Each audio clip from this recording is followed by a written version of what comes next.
In 1014, a famous battle was fought on the outskirts of Dublin. The Battle of Clontarf is an almost mythical event, popularly portrayed as a victory for the unified native Irish under Brian Boru over the pagan Viking invaders. 1,000 years on, the romanticised version of the story remains popular. Brian Boru, the victorious though martyred king, has come to be regarded as the first national hero, a sort of prototype leader for Irish nationalism. When looking at modern nationalism in the 19th and 20th centuries, all nations that have grown out in that period and emerged as sovereign states need some form of foundation narrative that they can articulate their own birth and their own coming into being. Many nations use their own independent struggle as their foundation narrative. So just as America has 1776, France has its 1789 and the memory of the Bastille. In the 19th and 20th centuries, many nations and many nationalists look back to the medieval past for examples that could be used to form a national glue and to bolster and motivate the contemporary nation. Serbs and Balkan nationalists look back to the memory of the Battle of Kosovo field in 1389 as one of their key foundation narratives. Just as the Serbs have their 1389, Ireland has its 1014, and Clontarf is a particularly powerful symbol in Irish memory and myth-making. What we see in the memory of Clontarf is the reworking of a story, the introduction of new parts into that story which turn it into a moral tale, and a tale that has even more contemporary significance than the historical fact itself. In 1843, Daniel O'Connell used Clontarf to mobilise the Irish public to assert their own rights. Similarly, in 1914, Clontarf was used by the emergent Irish volunteer movement as an example and as a precedent for their own movement. By tracing the memory of the Battle of Clontarf through Ireland's long 19th century, it's possible to explore the power of historical memory to politicians and revolutionaries seeking to mobilise their followers into action. No single battle in Irish history looms as large as the Battle of Clontarf. The name of Brian Boru is more widely known than the name of perhaps any other Irish king. But what actually happened in 1014, and what was the contemporary significance of the Battle of Clontarf? The Battle of Clontarf was certainly seen as a very important battle by contemporaries. Very many people were killed there, some of them being the most important people in the island, including, of course, Brian Boru, the King of Ireland, but also his main opponent, Moel Morda, the King of Leinster, also dies at the battle. So it was seen as a very important, very bloody battle, a major struggle. However, as a struggle, it would have been viewed as an internal struggle between different power bases within Ireland. And if we look at the background to the Battle of Clontarf, we can see that Moel Morda, the King of Leinster, Sitrick, the Hiberno-Norse King of Dublin, have interests in common. Neither one of them want to accept Brian's overlordship, and so they unite together to oppose him. Brian, on the other hand, has the support obviously of his Munster allies, but also of Moel Shechtall, the King of Tara, the Ineal King, who he had forced to accept his overlordship earlier. Sitrick brings in allies from the wider Viking world to aid him in the battle, and it's worth noting as well that Sitrick's wife at the time is in fact Brian's daughter, so Sitrick is his son-in-law. And the other main person opposed to Brian is Moel Morda, the King of Leinster, who also happens to be Brian Boru's brother-in-law. So again, rather than it being a battle between the Irish and the foreigners, it's very much a battle between people who are very closely related to each other. Certainly not one which was about the Irish defeating a Scandinavian invasion. Brian Boru's descendants used both his image and the story of the battle for their own purposes. They adopted Brian's name as their surname, becoming the Ivrian, the O'Briens. Brian's great-grandson, Murkertach Ivrian, was highly influential in shaping the story of the Battle of Clontarf. Murkertach uses Brian's name as his surname. He's an O'Brien, and he also very much sees Brian as his model. Now, in many ways, Murkertach is a more effective and more modern king than Brian, if you look at his ecclesiastical and his political policies, but he very much sets the idea of Brian as this great king.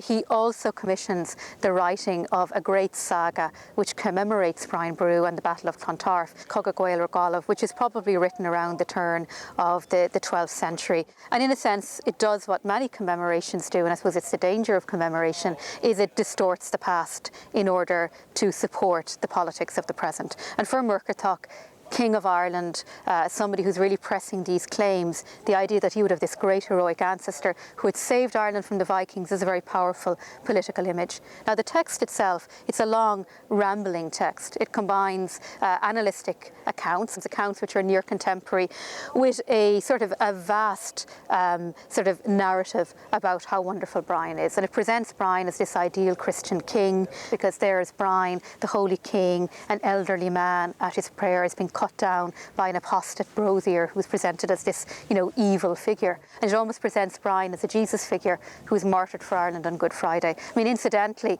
we don't know if the battle was fought on Good Friday or not. The date isn't mentioned in contemporary accounts. It may well have been, but it's certainly used to very good propagandistic effects. And the battle is very much a battle of good and evil. On the one hand, you've got Brian, King of Ireland, and opposed to him are the pagan Vikings who are trying to invade Ireland. Now we know that in the time of the Battle of Clontarf, the main Viking element, Sitric's army from Dublin, the Hiberno North, are all Christian. And they're all closely related to each other, and there isn't that sense like, who is the foreigner? Like when Brian is fighting, who are the foreigners really? But Coggagoil Regallav replaces the complexity of the Battle of Clontarf, a battle which has so many different nuances and there's so many sort of side elements and politics going on, with a very simple good versus evil, and it's extremely effective at what it does. In the centuries after Clontarf, the memory of the battle was kept alive, and indeed reshaped in various different ways. The text commissioned by Brian Boru's great-grandson, Coggagoil Regallav, was highly influential in this regard. Cogga inspired a popular romantic Irish prose tale, one which originated in the first half of the 17th century, Clontarf.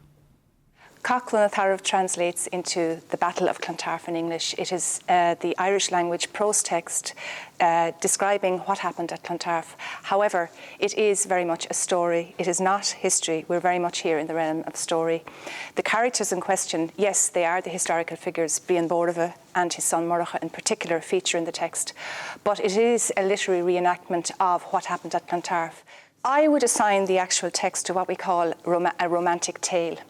A romantic tale within Irish language circles and within Celtic scholarship refers specifically to stories where you have motifs concerning the other world in particular, where heroes fight monsters, where heroes have to go into the other world by means of a lake or by means of a cloud or a mist and fight the powers that be in the other world and then return. There are features of that in Clontarf. In fact, I would call it a romantic tale because of that. We don't have the original Clontarf text. The earliest manuscript copies that we have come from the early 18th century. However, we know that it existed in the first half of the 17th century. The text itself owes a considerable debt to Coggagoil Regallav, or the Battle of the Gaels with the foreigners or against the foreigners. Clontarf is one of the most popular prose texts to have been transmitted in Irish manuscripts. In fact, I would nearly go so far as to say it is the most popular text. We have 90 manuscript witnesses. That's a phenomenal amount when you look at manuscript transmission. And I think part of the reason for that is the presentation of the O'Briens as bastions, if you like, of heroism, but also Brian Boru as an observer of his own faith.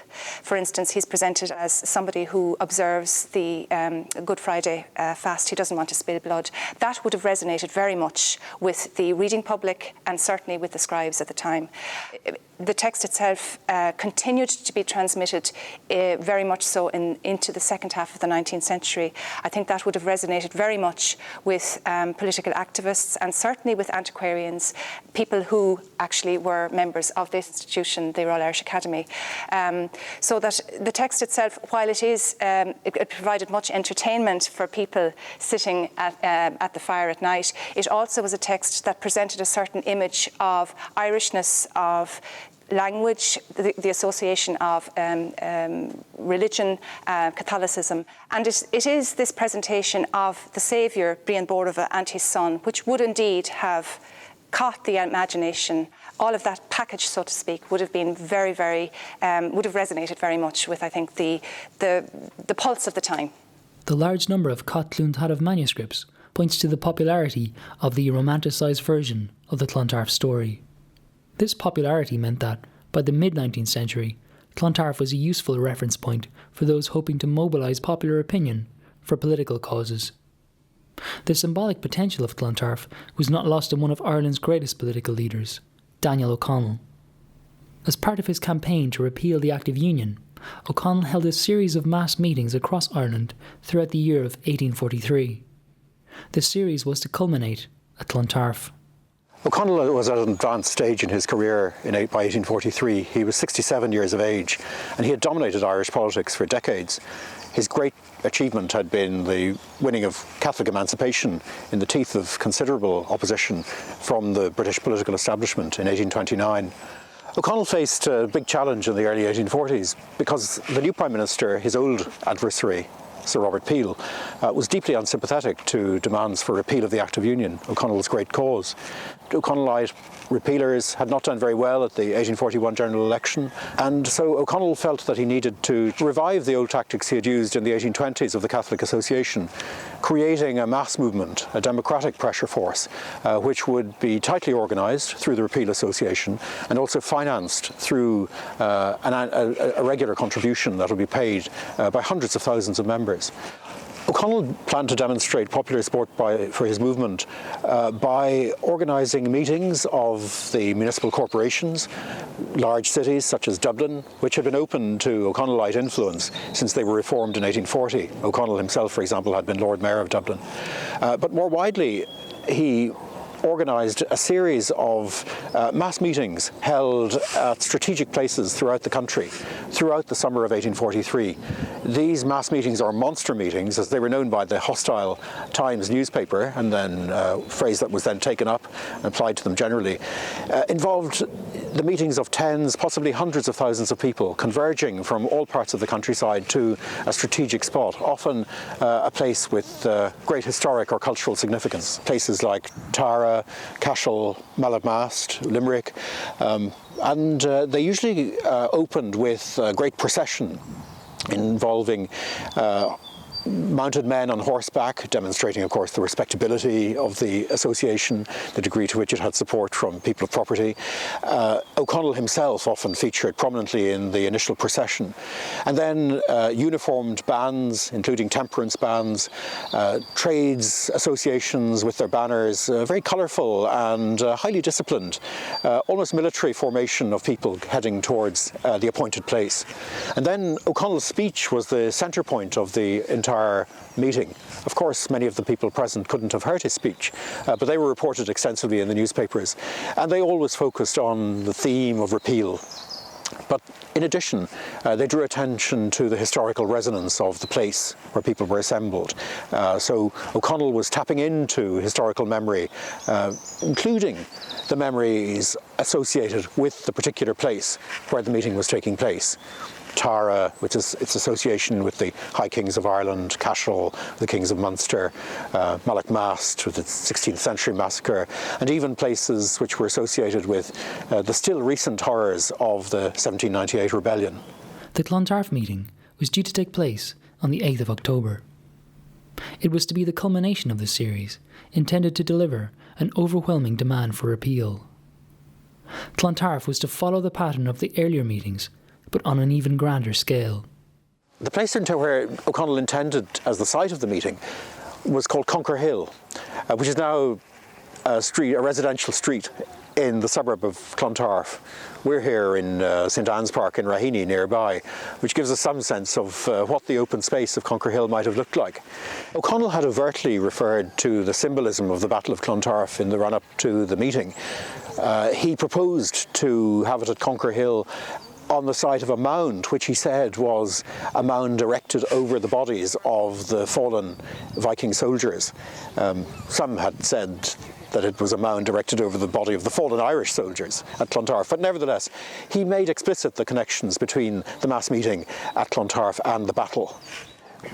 O'Connell's image of the Battle of Clontarf was very much drawn from the historiography of nationalist Ireland, which was just beginning to emerge in the 1830s and 1840s, and some of which was being created by his allies in the repeal movement, particularly the young generation, later known as Young Ireland, associated with the newspaper The Nation and with writers like Thomas Davis.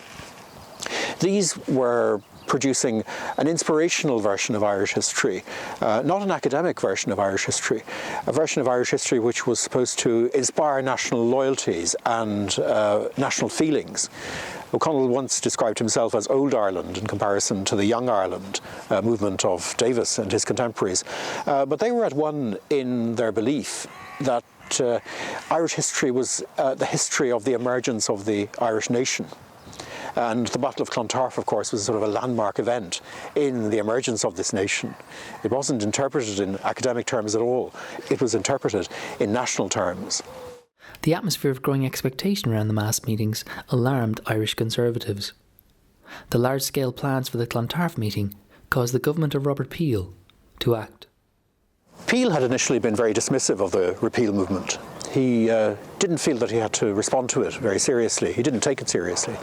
But by May of 1843, he was beginning to take it seriously and argued in the House of Commons on one occasion that he would prefer to see a civil war than the dismemberment of the empire. The scale of the meetings in July and August, and indeed the scale of the intended meeting in Clontarf, did alarm Irish conservatives to the extent that it was decided to take action against the meeting.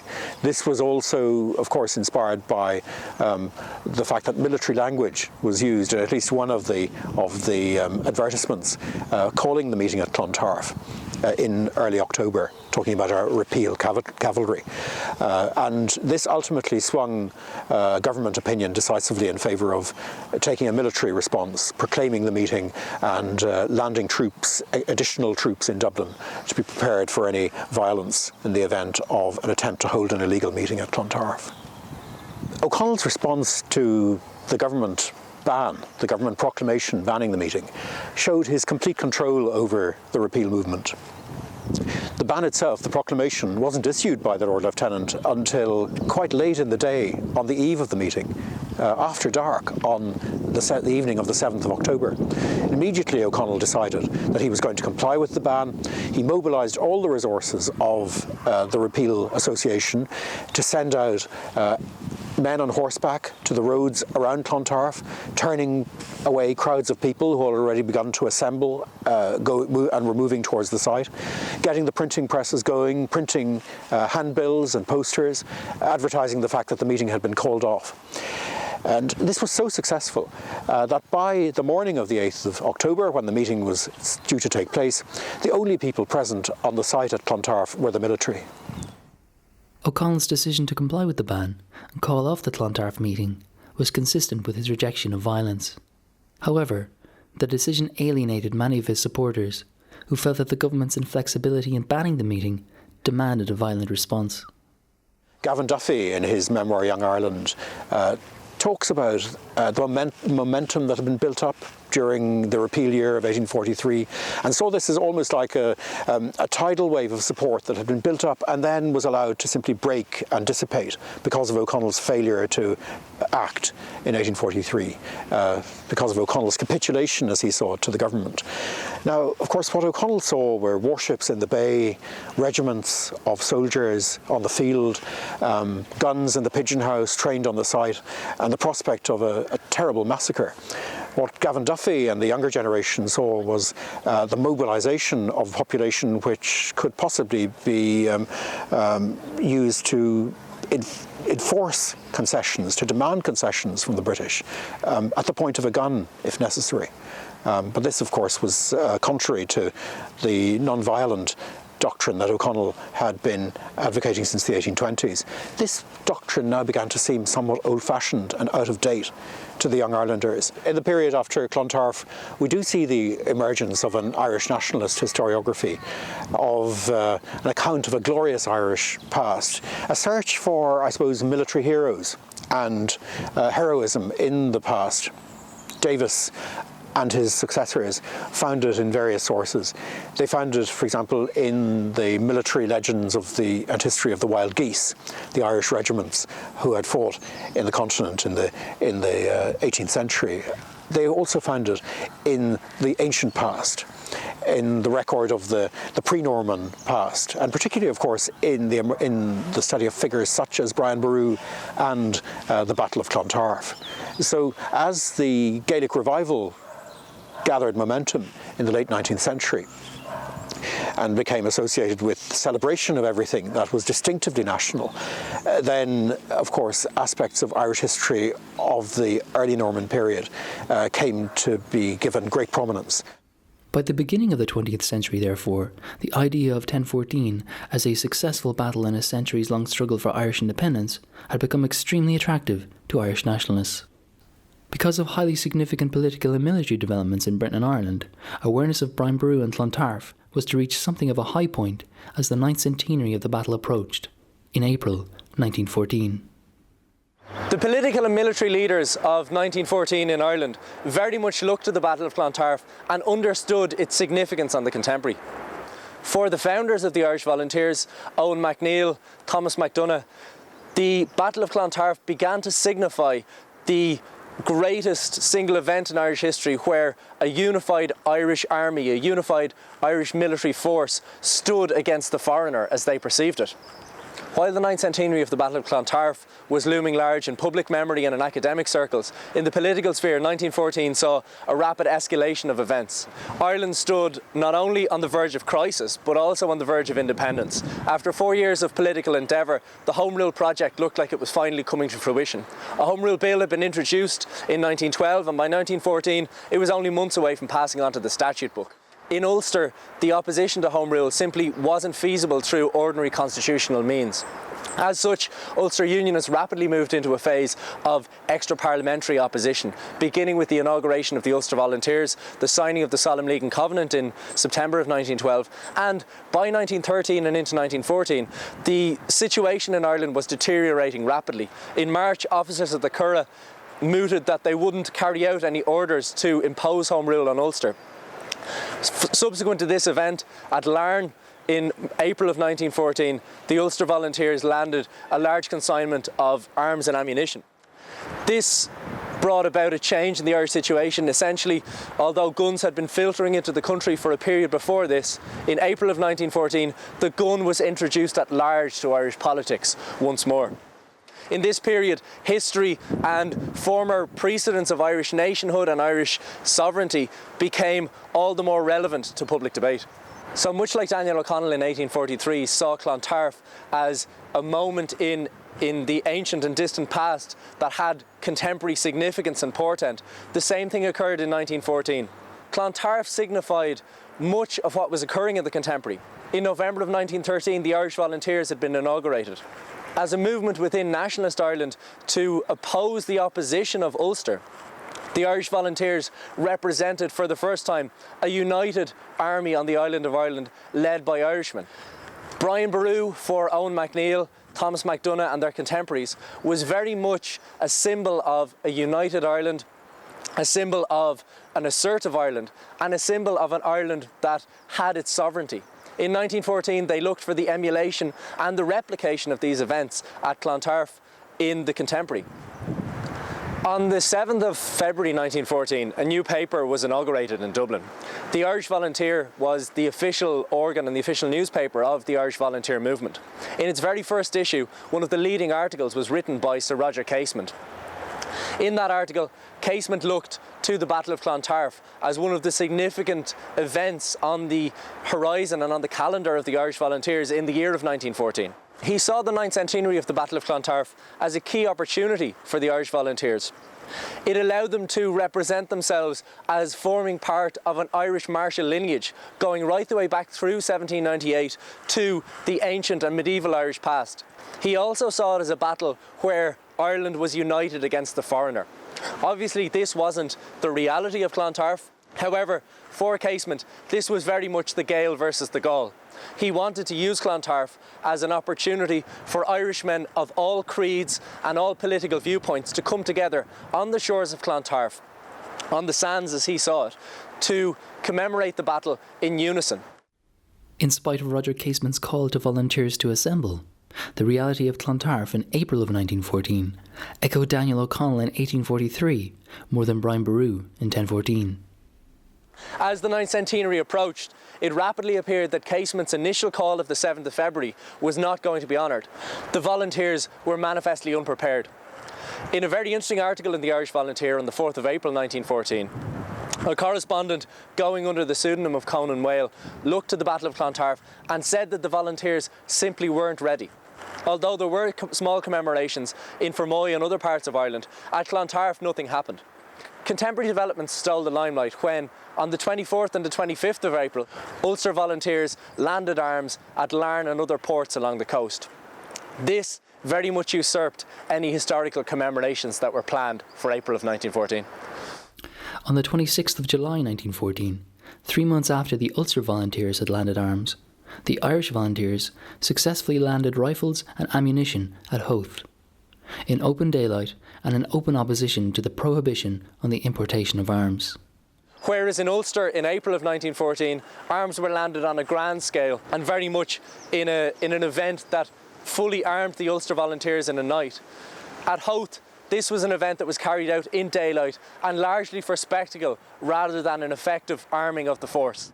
Although the Irish volunteers numbered over 100,000 strong at this point, they landed only a small consignment of arms.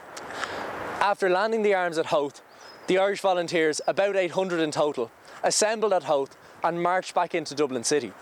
At the very base of the Howth Road, members of the Dublin Metropolitan Police, backed up by the King's Own Scottish Borderers, a British military unit, were blocking the road.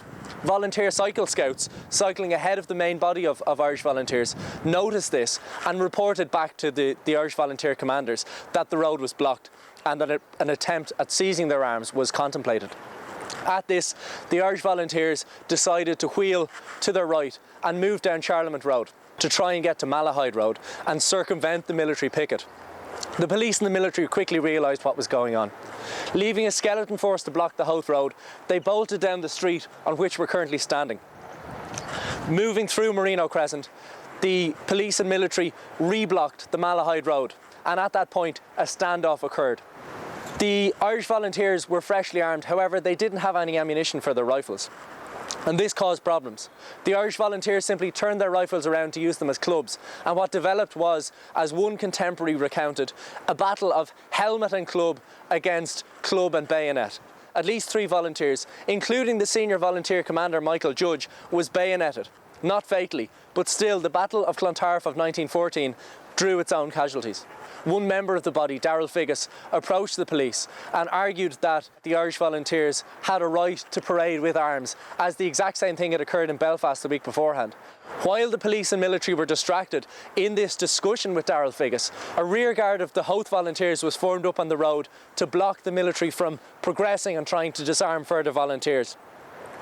At the same time, the volunteers were ordered to rapidly disperse from the area, and in 2s and 3s the volunteers simply ran away from the conflict and the confrontation on the Malahide Road. Only 20 rifles were lost in the affray between the military and police and the volunteers on the other side. And as the military unit, the King's Own Scottish Borderers, that had participated in Clontarf, marched back through the city, they were harassed and assaulted by just members of the Dublin public. This resulted in an incident on Bachelor's Walk in which 4 unarmed civilians, unassociated with the Irish volunteers, were killed by British military forces through bayoneting and through shooting. These 2 events combined means that Ireland was on a knife edge after the events of 26th July 1914. For some participants, Clontarf in July 1914 was particularly significant. The Irish volunteer commander and future proclamation signatory Thomas MacDonagh gave an account of Clontarf in the Irish Review. Ireland has now the strength to enforce her choice of destiny. At Clontarf in 1914, as at Clontarf in 1014, has been won a national victory. For the Irish volunteers now, discipline, vigilance, confidence. Without scripting or planning the event, the Irish volunteers had been handed a foundation narrative of their own of intense import in 1914. They saw clear parallels between their actions in July and what had occurred in 1014. 2 years later, writing the Irish Volunteer in its very last issue before the 1916 Rising, MacDonagh wrote to his readers that this Easter is for the Irish Volunteers. We should make it impressive. And it is not only Easter, it is the anniversary of Clontarf, April 23rd. Commemoration always speaks more about the contemporary than it does about the historical past or the event that is being commemorated. Clontarf wasn't remembered in either 1843 or 1914 simply because it was an important event in Irish history. The importance was that it had incredible contemporary significance as a symbol of resistance, as a symbol of assertiveness, and as a symbol of Irish people coming together to fight off what was seen and what was distorted as a foreign invader. The facts of Clontarf of 1014 didn't matter to those who brought up Clontarf. It was a romanticised Clontarf. It was a Clontarf that saw much more to do with the contemporary events than with any historical fact behind them. Clontarf is an incredibly important case study in memory and commemoration in Ireland.